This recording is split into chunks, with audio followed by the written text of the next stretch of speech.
চুরি যাওয়া বা হারিয়ে যাওয়া 10টি মোবাইল ফোন প্রকৃত গ্রাহকদের হাতে তুলে দিল হিলি পুলিশ।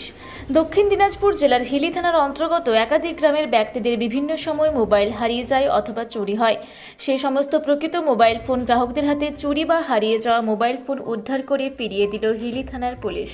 আজ দক্ষিণ দিনাজপুর জেলা পুলিশের তরফে 10টি মোবাইল ফোন প্রকৃত গ্রাহকদের হাতে তুলে দিল হিলি থানার পুলিশ।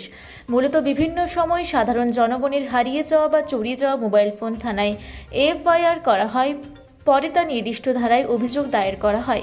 এরপর তদন্ত শুরু করে ওই মোবাইল ফোনগুলো উদ্ধার করা হয় বলে সূত্র মারফত খোঁজখবর, যা সে সমস্ত প্রকৃত গ্রাহকদের হাতে তুলে দেওয়া হলো হিলির পুলিশের তরফে।